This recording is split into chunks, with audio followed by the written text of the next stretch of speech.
সারাটা দিন কেটে গেল, আজকে একবারও ভিডিওতে আসতে পারিনি গো, কথাই বলতে পারিনি তোমাদের। এই যে কথা বলি ভিডিওতে ভীষণ ভালো লাগে, কিন্তু আজকে সময়ই পাইনি, এক ফোঁটাও সময় পাইনি।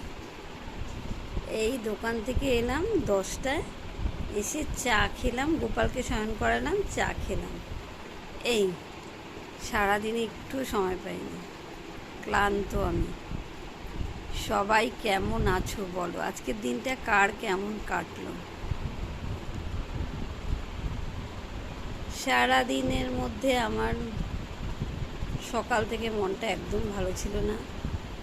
মোটামুটি আজকের দিনটা আমার ভালো কাটেনি, সারাদিনই মনটা খারাপের মধ্যে দিয়েই গেছে। নানান রকম দুশ্চিন্তা মনের মধ্যে একদম গেঁথে বসেছিল, এখনও আছে। আজকে টোটালি সারা দিনটা খুবই খারাপ কেটেছে। শুধু ভগবানকে রেখেছি, রাম ঠাকুরকে স্মরণ করেছি সারা দিন, যতক্ষণ মনে কাজের ফাঁকে ফাঁকে সময় মনটা এদিক সেদিক চলে যায়নি, ততক্ষণ আমি ঠাকুরকেই স্মরণ করে গেছি।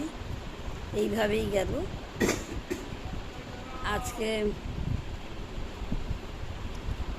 যাই হোক, আজকে শনিবার দিন আমার সত্যি ভালো যায় না, নিরামিষ খাওয়াই আমরা। আজকে কি রান্না করেছি, আজকে পুঁই শাক চচ্চড়ি রান্না করেছি, সয়াবিন করেছি, মুগের ডাল করেছি, আর উচ্ছে ভাজা করেছি। এই হলো আজকে রান্না করেছি। এই দোকান থেকে এসে এখন চা খেলাম, এটুকুই। তোমাদের সঙ্গে যেটুকু কথা বলতে পারি, মনে হয় কাউকে বলছি যারা আমার কথা শুনছে, ভালো লাগার জায়গা। Tata, good night. Good night আমার এখনও হয়নি, এখন বসে বসে আরও ভিডিও করব, তোমাদের সঙ্গে কথা বলবো, কাজ আছে সেগুলোও করব, কাজগুলো কমপ্লিট করি আগে। টাটা।